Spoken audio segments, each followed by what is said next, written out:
All right, good afternoon. My name is Brett Kisker, and I'm the Executive Director of the Northland CAPS organization here in the Northland of Kansas City. I'm also a member of the Northland Education and Business Alliance, or NEBA. NEBA is a network of education and business organizations in Clay and Platte Counties, and our vision is to promote and provide business-driven educational opportunities for you, our next generation of business leaders. I'm going to be your host during this session, but we also have another NEBA member on the screen right now. That is Amy Washam. She is the director of Northwest Missouri State University's campus here in Kansas City, and she's going to be hosting our Q&A. So you will notice at the bottom of your screen that we do have a Q&A button, and we encourage you to ask questions that are on your mind so that we can make sure we tailor this experience to you. Just a few quick notes before we introduce our guest speakers for this session. This session will run for 40 minutes with a hard stop at 12:40. Our industry experts are going to begin by sharing their professional history and insight, but we want to make this feel more like a conversation. So at the bottom of your screen, really use that Q&A feature to ask anything that's on your mind. You can post questions that you might not have, you might want to be asked later on in the session, and we will get to them as best of our ability. When this session ends, you will be asked to take a very short survey. We ask that you please give us feedback on this event so we can get better at hosting things like this in the future. And last but not least, this session will be recorded and available on NEBA's YouTube channel in the near future. So let's get things started. I would like to go ahead and introduce our guests to you. And we are going to start with Maddie. Maddie, could you tell us about yourself and who you are and your personal history? Yeah, so I'm Maddie Wright. I'm currently the area manager of technical services at Worlds of Fun. So I grew up in Kansas City, Missouri. Kind of always knew that I wanted to get into like a technical theater type job. So I ended up going to UCM, University of Central Missouri. From there, I went through some theater programs. I have my bachelor's of fine arts in theater design and technology. After graduation, I went to go work in Florida at a couple of theaters, and then I ended up coming back to Kansas City about 3 years ago to work in technical services, and I've kind of worked my way up to a manager position. So, yeah. Very cool. Thank you, Maddie. Welcome home, right? And Erin. Hi, I'm Erin Kemp, and I work at the Harriman-Jewell series, and we are a fine arts presenter. So we bring artists in for one night engagements. I'm from Illinois and came to Kansas City from that area for college. Got a music degree. I'm a pianist and a vocalist, and so didn't really know what I wanted to do with my career on that front. I wanted to play professionally, but life kind of took a lot of turns, and I decided I didn't want to do that. So I am working at the Harriman-Jewell series. I do administrative work. So I lead their fundraising, which is a scary thing to say. And I also manage all their finances. So that's kind of my history of how I've gotten to where from playing piano in my living room to being a part of a professional arts organization. That's awesome. Yeah. I took piano lessons for 10 years. I actually quit whenever the music got too hard. Moonlight Sonata was the last one. That was the finisher for me. Closed the door, and that's when I realized it wasn't going to be a professional gig at any time in the future. So that's really cool. Erin, I'm very curious, as we wait for questions to roll in from the crowd, can we start with just a kind of one that I think your personal comment makes me think of, which is we have tons of kids in the Northland that are interested in music, orchestras that are really, really good orchestra programs, and you have band programs at every single school, and you've got great, choir programs. So all of these kids interested in fine arts, and kind of was your personal journey like? Did this all start just because you were interested in music? And how did you kind of get to where, like, what was your personal journey? How did you kind of make your decisions along your life's path? Yeah, those are great questions. I was a theater kid. So Maddie, you and I are from the same vein.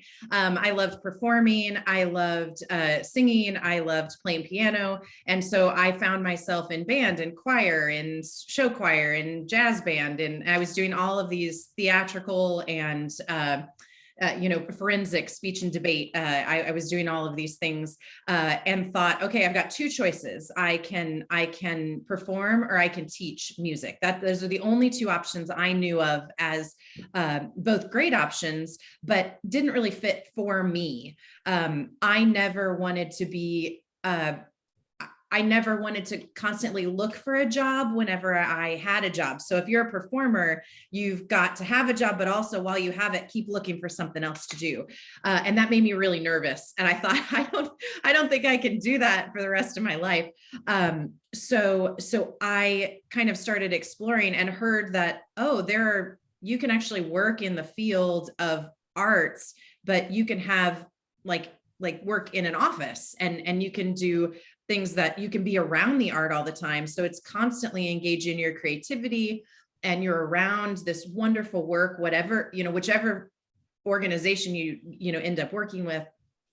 But at the same time, you're able to stay creative, and you're able to have some consistency, and, have a quote unquote full-time job that it's more than, Maddie knows, it's more than a full-time job, but you can still engage in the arts that you love so much, but you don't have to do one or the other of those two things. Those are the only things I knew about.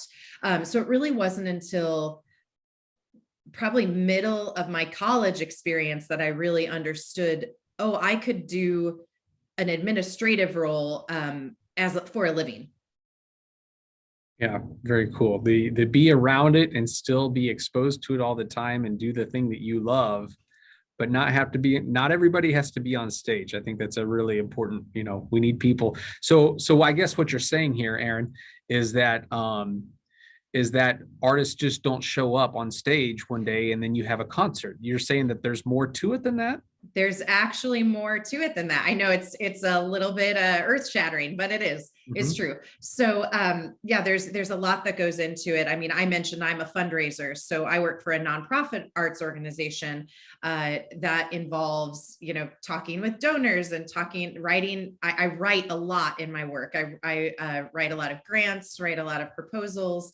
So that was another thing. I knew I had a skill at that, but I didn't know how to utilize it. So lots of that is one component. You have to have people keep the books on how to manage the office. You have to have people to market it. You have to have people selling tickets in the box office. You have to have people building sets and building scenery and working sound and lights. And Maddie will talk more about that. My husband is actually a professional set designer. So he freelances as a scenic designer. So there are jobs all over the arts field that aren't just the performer in the spotlight, regardless of what type of performance it is. Very cool. All right. I knew the answer to that question. I just wanted to hear the experts say it instead of, yeah. Maddie, let's go to you for just a minute. So you've obviously had kind of that career path change as well, right? And so you're still working in something that you love. What are some things that occurred to you in your life, or what kind of got you into this, and what have you seen that's kind of influenced and gotten you where you are now? Yeah, so I did a lot of sports when I was younger. I really wasn't into theater too hard. Theater was kind of like my fallback, something fun to do. And so I was going to go into like sports therapy for college and things like that. Grew up in volleyball, and I got to school and like did not like the science classes at all, but I would always go hang out at the theater after volleyball practice or, any of my science classes. And I just go hang out with my theater friends. And I got talking to one of my technical directors at that school, and they were like, you can do this as a job, like you can make money doing this. And that was something that never occurred, because everyone says, theater is such a, you get a job for 2 weeks and then you don't have a job for a couple of months, and then you get another job for a couple, like that kind of thing. And that, again, like what Erin was saying, it's very scary when you think about as a freshman in college, you're like, I can't make money doing this. But I had a lot of technical directors that really encouraged me. I actually went to school to be a stage manager, so the one that kind of keeps the show together, talking to all the scenic designers, lighting designers, sound designers, directors, working in the rehearsals, working with the actors. And I loved that kind of like administrative side of it, because I got to know everything, but I didn't have to make a lot of decisions. I just had to let people know, hey, this is happening here, this is happening here. And it's kind of fun to be the one with all the knowledge as well. And then I had lighting as my backup. So as a lighting technician, you can get a lot of overhire work and kind of make a little bit more money doing overhire. Whereas as a stage manager, you're kind of stuck in a show for, 4 to 6 months if you're lucky. So that was kind of like what I did to kind of supplement. And then I got my first internship after school in Florida. And I was working as a stage manager, so I would run a show for 4 months, to go to rehearsals for 3 weeks, go back to a show for 4 months. And that was great. And then I got a call from Worlds of Fun, and they were like, hey, we kind of have a job for you. We think you'd be really great in this like assistant role. And I was like, okay, that sounds kind of fun. You know, you're still working in the technical field, but again, working in an amusement park never occurred to me. I always thought that I'd be in a theater or always working on a show or traveling with a tour, being on a cruise ship, but amusement parks were not anywhere in my plans. So I came out here, and then I got here, and it was a lot of like lighting and sound work that I really enjoyed. But with my assistant job, I also got to take all the notes, and I got to talk to our technicians as well as work with our manager.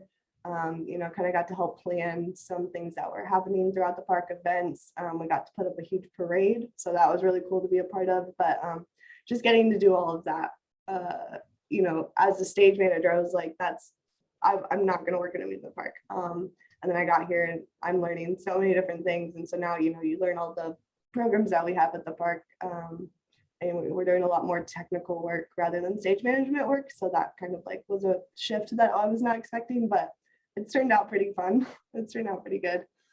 So yeah.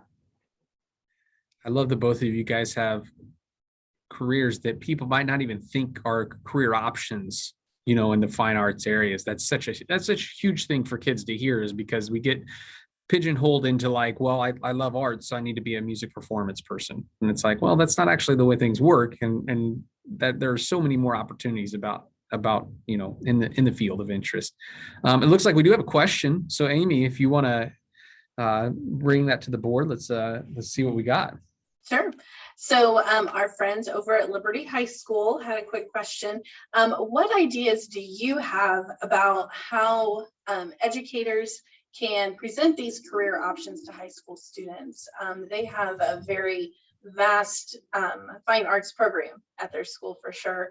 And so I think they're kind of looking at different options and opportunities to spotlights in different areas that maybe they haven't already.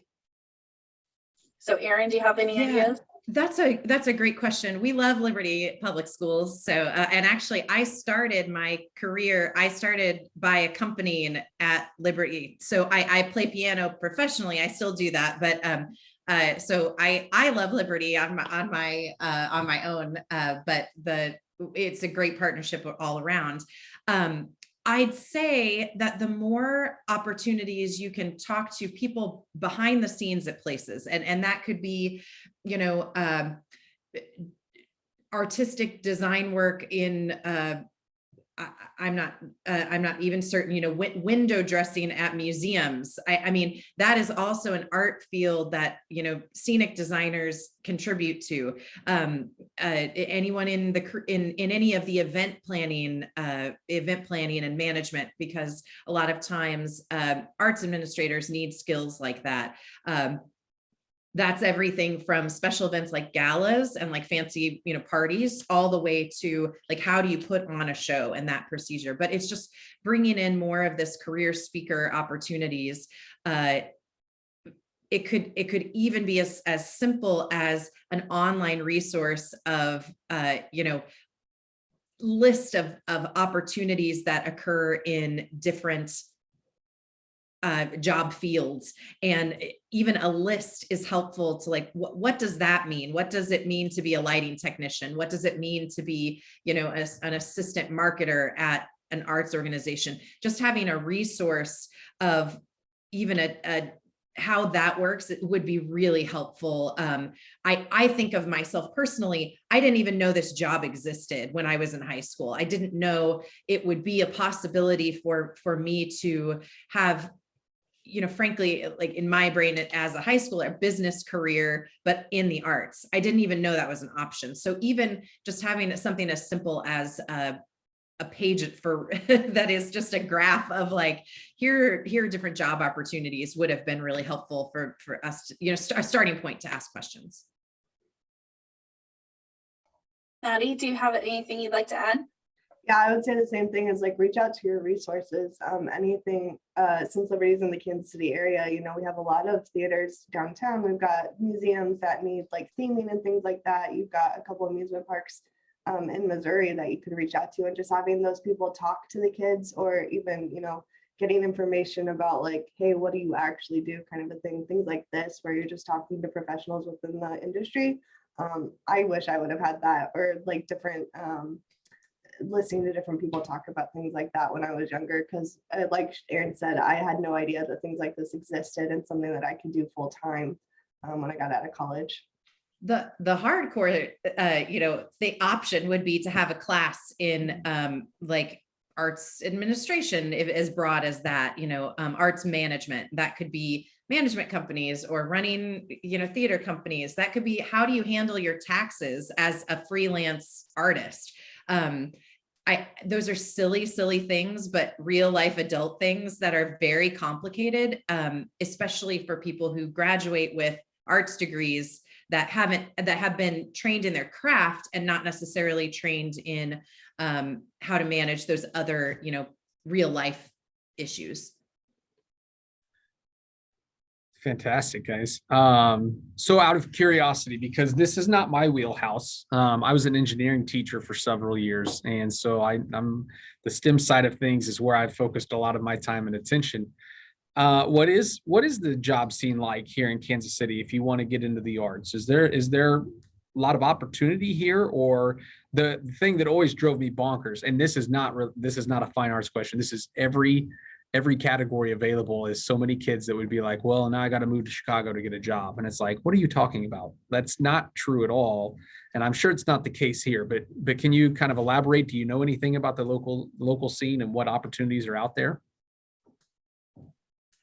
Yeah. I mean, I'm happy to help. We have so many nonprofits and nonprofit arts organizations, and that's anything from instrumental music to educational organizations to the performing arts, to dance, to theater, to did I say museums? I probably did. But we have so many opportunities of nonprofit organizations, and all of those organizations need people to run them, not only to perform and to participate in any type of production that's being put on, but also to actually, run the back end of things, the administrative side or the back of house. And so we have a wealth of opportunities, and frankly, it's a great job market because I say in the arts, we love misfits. We're all misfits. We come from, I'm a pianist. I'm handling the finances and the fundraising of a large arts organization in town. I mean, we just have passion for it. And so the experience is really, boots on the ground. Are you willing to work? Are you willing to dedicate your time? Are you organized? Can you handle, project and time management? But the market itself in Kansas City, there's lots of opportunities. And we have dozens of even theater companies, let alone, any other, fine arts, classical arts, or, museums, like I mentioned. So Yeah, I would say the same thing. Like, there's so many theaters, at least on the technical side. I know they're always looking for overhire work, and especially as a high schooler, early college, getting those overhires, and then, learning from people who are experienced and have been in the industry for a while, kind of build your resume there. So when you get into college and you're looking for your summer stocks that may be outside of Kansas City, you have that firm foundation. But yeah, Kansas City has a ton of theater and arts happening. Especially with us being on the Missouri and the Kansas side, there's a lot going on. So yeah. Can you explain for me real quick what an overhire is? Yeah, so an overhire, so it's basically theaters will put out like, hey, we're building a new show, we need technicians and carpenters. So they'll send out like kind of job postings, and it's usually just 3 days, 3 to 4 days, and you get paid a hourly stipend. And then at the end of those 4 days, they're like, okay, thank you. We'll see you in a couple months when we do our next changeover. So things like that. So you're not working consistently unless you can find theaters that are setting up their seasons in a way that you can do overhire consistently. But yeah, it's mainly just like a short 3-day, get a show up, wait for the next show to come in and tear that show down, get the next one up. Kind of. And a lot of those companies, I'd previously been at the Repertory Theater. Mhm. So a lot of those companies then will look to those overhire employees when they have a full-time position available. Mhm. And so they'll send out messages to those individuals because a lot of the arts is relationship based. So you get an opportunity, you get your foot in the door, but then you have to be, who you are in yourself and reliable and, a good team member. It's all the things you learn day to day from, the time you're 12 to the time you retire. So, but that's how you get those positions. So. Absolutely. Yeah, that's not limited to fine arts either, is it? That's an everyday thing, right? Those overhires to me then sound like just a long audition for a job later on. To, everything's Basically, yeah.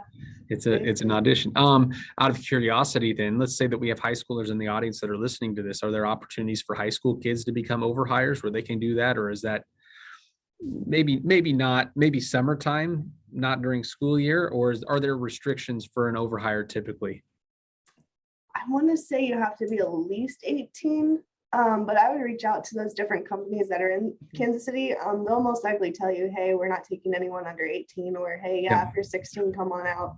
I don't know off the top of my head any theaters in Kansas City, like what their age limit is. I feel like 18 is probably a good number to start with, though. So if I'm a teenager, maybe I'm sitting there, I can just Google like overhire opportunities in Kansas City or something, and that's a place to start. Mhm. Very cool. That's a good place. And Nonprofit Connect, NP Connect, and the job listings. That's another good place to find internships as well as temporary work. A lot of postings happen there on top of just the individual organization's websites. Yeah. Right. Out of curiosity too, I'm sorry, I'm just totally hogging the Q&A right now. I'm very curious. Are there any entrepreneurial opportunities for kids where they could go out and they could maybe start a business or find different ways to fit in? Like where are the needs do you see in our local community that maybe a kid could step in and fill that need with something entrepreneurial? That's a tough question. I do not. I don't know. That's a tough question. I'm so sorry. I think that there is so much opportunity and there's so much hunger in Kansas City for art in general that, theater companies are constantly cropping up. So there's always an opportunity for a new, I heard just the other day, there's a new string quartet that formed out in Overland Park. I mean, there are constant opportunities for young people, students, adults. I mean, there are constant opportunities because the market is really hungry for the art. I mean, right now, everybody is doing some combination of virtual versus live in-person performance. So gosh, there's definitely a niche in technology that people are missing. People need, the organizations need, that I know has, I definitely know, Liberty has a great training system in that. So those types of opportunities, social media marketing. I mean, it sounds kind of silly to think that's a career path, but that could also be an entrepreneurial option for students. Hey, we have this, we have a social media marketing committee team business, and you could contract us out to hire for this. We'll get people to your shows. That is a thing that could happen. Yes. Actually, now that I say that, I think I want to hire that company. I would say that's a great idea. That's such a good idea. So someone's listening, if they could just come up with that business model, and that'd be great. Bring it on. Every teenager's dream to, go out and just do TikToks for a living. That's fine. Yeah. If there's one thing anybody over 40 needs right now, it's help with TikTok. So please, that is a real genuine job from a millennial telling you that. Yes. Oh, absolutely. Lord. Amy, anything else going on right now, or anything that's on your brain? I've hogged the conversation so far, which I've loved. Sorry, but you're doing great. You're doing great. So just kind of rolling back and thinking, if you were your high school self, and knowing what you know now, so what experiences would you recommend that people have in order to start working in the arts for their career? For the tech side, I would say just getting experience, like any experience you have, even if it's setting up Christmas lights on your house during Christmas, that helps you learn about electricity and like how much voltage you need for certain things. Or if you're installing a sound system, like if you want your computer sound to sound better, how do you set up a sound system? Honestly, you can do stuff at home as far as the tech side at home, but then also, being in your high school, trying to get on a show, doing things like that. Or we do some IT stuff in our tech work. So even getting with the IT, people at your school and just being like, hey, how does a network work? What's a switch? Like, how does that all talk to each other? And then there's a ton of online stuff in the tech world. I mean, ETC is a lighting company and they have a ton of lessons that you can take on how to design, how to use one of their boards, things like that. We use a program here at World of Fun called QSYS. They also have free lessons. So you just learn what the program is and how it all works. So I think, and especially with COVID going on, a lot of it's self-learning right now. So having those little opportunities online, that's a lot of it's free, just going out and searching, that kind of thing. And I think from an administrative side, really just to remember that really everything is an opportunity, that everything you're doing, whether that's you're on the student council, whatever committee you're serving on could be useful to you when you get into college or when you choose a job, experience being on the I say social media again, the social media committee for whatever, I don't care if it's prom. It still is vital experience. You're learning how to set up timelines. You're learning how to set up projects. You have some responsibility and leadership, and people who are hiring for positions like that like to see that. So really, participating in performances, participating in roles in choir and band. I mean, those show accountability, reliability, and dedication, and are teaching you all of those skill sets. So really everything can be utilized in some form or fashion, but really kind of thinking more broadly about the field you're interested in, regardless of if that's the arts or if that is engineering or if that's architecture. I mean, that there could be a lot of opportunities out there that you might not think of just from where you're seated in your classroom. There's just other options, and always an opportunity to make money as a job in doing something you enjoy. And you've touched on it a little bit already, Erin, but I'll officially ask and then you can add to it. And Maddie, please jump in after her. So those transferable skills, those essential skills, soft skills, durable skills, whatever you want to flavor them of what they're talking about today.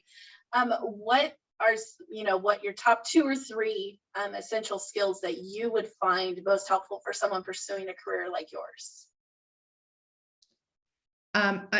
For me, I am the main strategic planner for our organization. So I have to be exceptionally detailed, and I also have to be and organized. I kind of keep those into the same pot. So I have to be very detailed and organized, and I also have to be just thinking ahead, just processing ahead. And those are some things that that's not taught on the job, how to be detailed. So those are just, skills that might be innate in who a person is. A lot of violinists are very detailed and organized. So you find those skills within your own personality, and they can be applicable. But those are certainly some for me.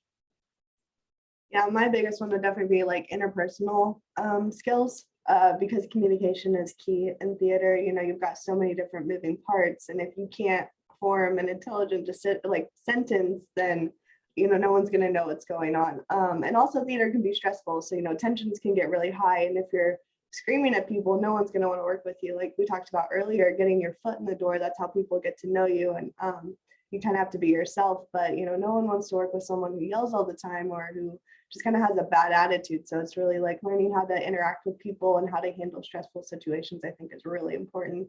And then again, organization, totally. You can't have a mess of things everywhere. You're not going to get anything done. You definitely need to keep your projects priority and figure out what's going on. Because if you're, working on a project here and a project here, nothing's ever, you're always going to end up with a half-done project. So keeping your projects organized is a huge thing.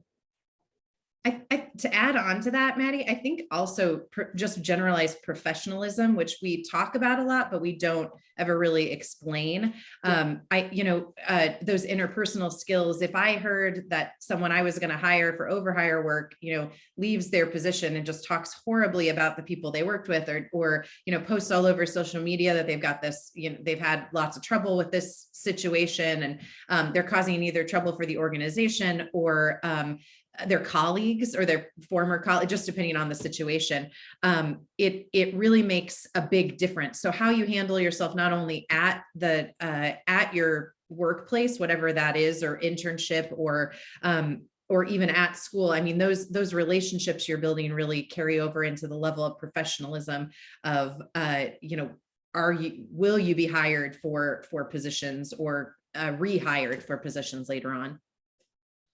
That's absolutely amazing advice. Anything on the internet will always be found by somebody at a later date. So definitely want to be careful of what's out there in the world digitally, or like you said, in the conversation. I know that I personally in my career have worked through some tough situations with individuals. I'm like, I just don't know that I could work with this person again. And turns out one of my lifelong friends, truly. Sometimes you just have to understand it in the workplace. It's not personal.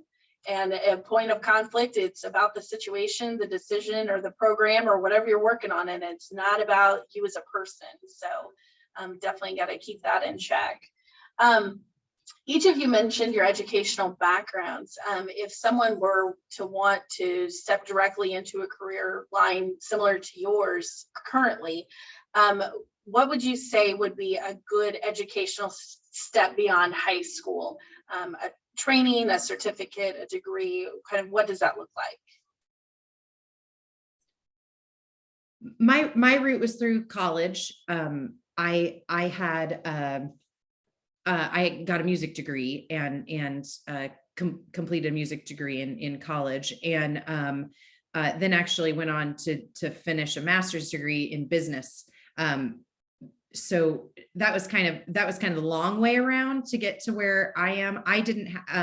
That is not required for what I do, and for the fundraising component, it's about experience, because it's about people, relationship building, and it's about, have you had any success really asking people for money, and building relationships to help further the initiative of the organization. So that's just about experience. If you've been able to lead a fundraising event, and you don't need a degree to be able to do that.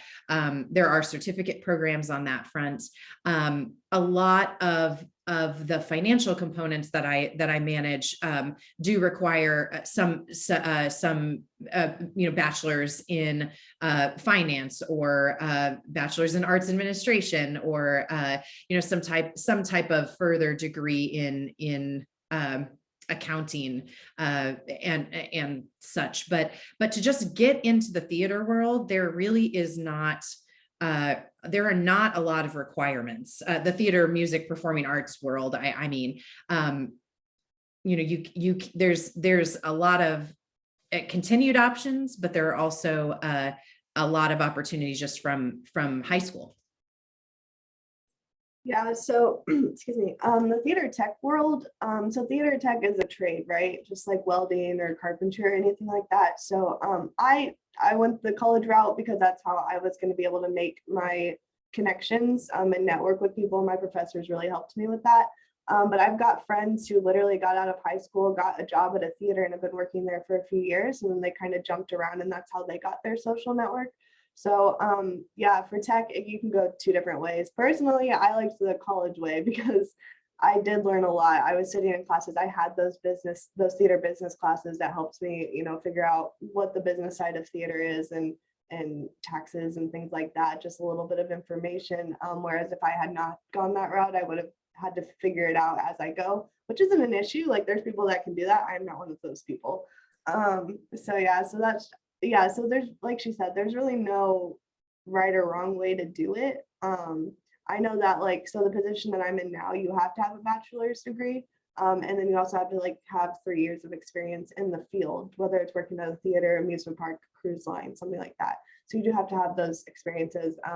And you can get those experiences in high school, you know, working at your theater or doing some changeovers or things like there's some ways to build up your resume that way. So. Very cool. Thank you. I'm going to let Brett pick the last question. Okay, so you guys both kind of hit on this. I like how you highlight the fact that that you're not expected to like really be an expert whenever you step in. You're going to learn a lot of things along the way, and that's totally cool. And I think that maybe that could scare some kids off if they think, well, that sounds interesting, but I don't know anything about set design. But that sounds cool, right? And that what you're saying is go look for opportunities, get your feet wet, go try some things out, and then you'll figure out along the way what you want to do. Or in some cases, you know what you want to do before you leave high school. So you know that college is the path and this is the reason why. I think that's a really good message that you guys gave, whether you knew it or not, right?